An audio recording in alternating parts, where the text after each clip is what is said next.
Our next work of art is one of my favorites.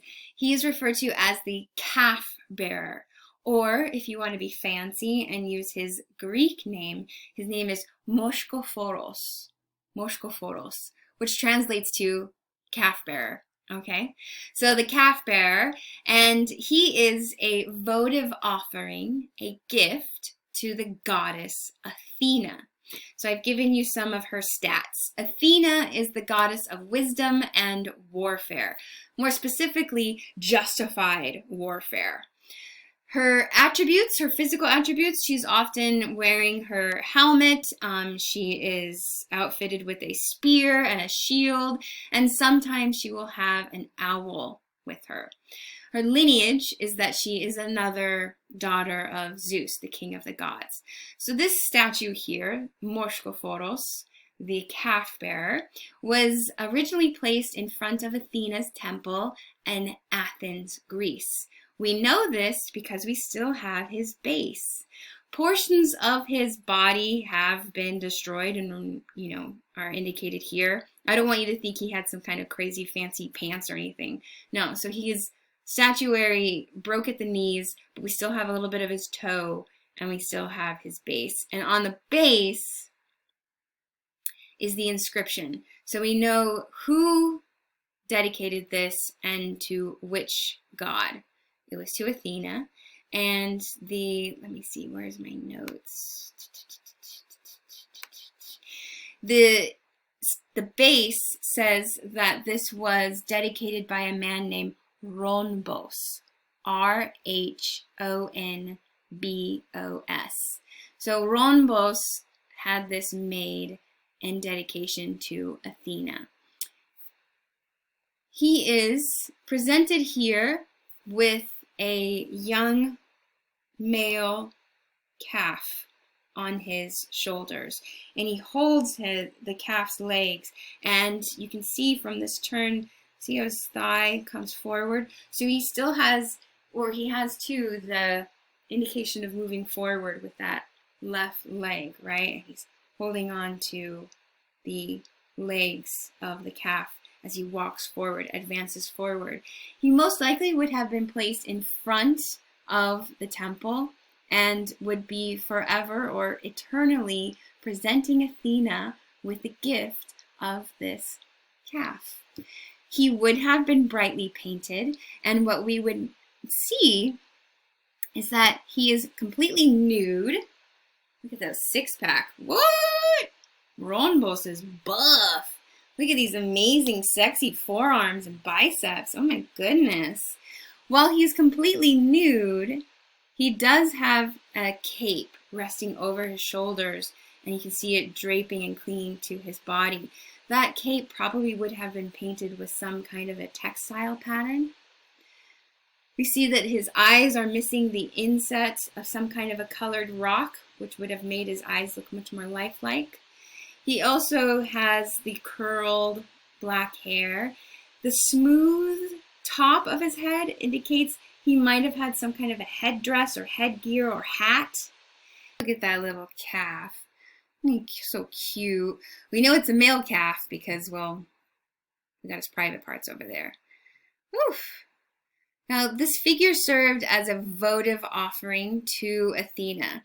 He's carved of marble, and that would have been an expensive material, and then presented in front of the temple. Sadly, we don't know where he would have been placed because he was buried along with other votive offerings to Athena when the Persians attacked Athens. So here we are looking at an old photo from archaeologists digging at the site, and you can see the rubble.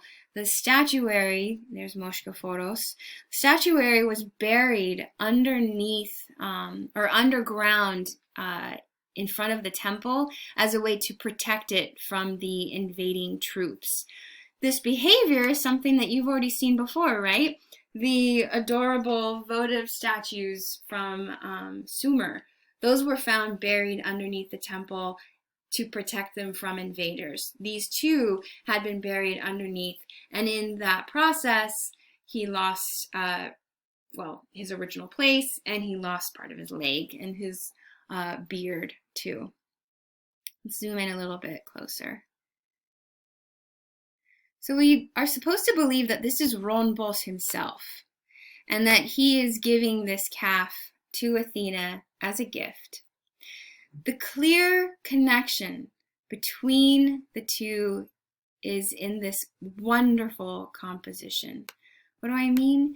Well, the artist, whoever they were, they united the figure. So Ronbos holds those calf's legs in this square pattern. Do you see that?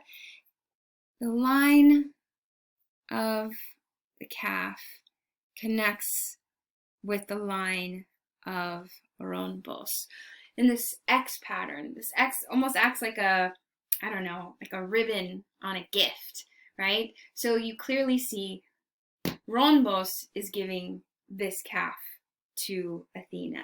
And then look at the eye line of the two. The calf's eyes are at the same height as Ronbos himself. Therefore, when she sees Ronbos, she will see his gift. There's a clear connection. And this calf is supposed to be the most beautiful, perfect calf of Ronbos's. And so there's this clear dedication to the form and his anatomy as he rests or drapes on top of Ronbos's shoulders. Ronbos, so buff, right? Well, that would be an indication of his faithfulness and dedication to the goddesses and the gods, to specifically Athena. This is a gift to Athena. So his crazy six-pack and his sexy arms and his big juicy thighs, those are all there to say, this takes a lot of time. This takes a lot of effort. This takes a lot of dedication. And I do it to serve you, Athena. Oh. What about his face? Let's look at it a little bit closer. He has a beard, which has been broken, but we can imagine it would have been painted black, and then his black curly hair. Perhaps he wore some kind of a sun hat or a shepherd's hat on his head.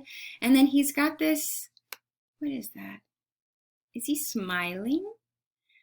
Is he smiling at us?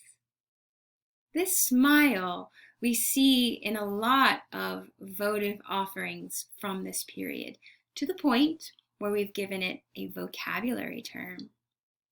It's your next vocab term, the archaic smile.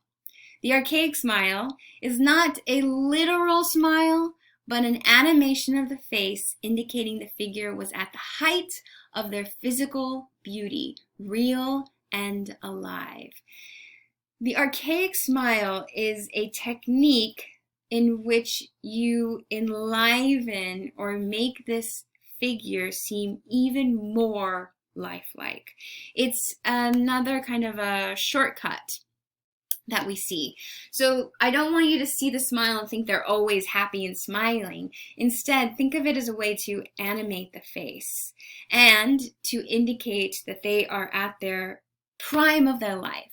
They're most beautiful, they're most real, they're most alive, they're most faithful. And wouldn't Ronbos, in his offering of this calf, want to forever be alive and present and at the height of his physical and mental perfection? So the archaic smile is a way to indicate that he is in the prime of his life. And we call it the archaic smile because we see this smile happening a lot in the archaic period.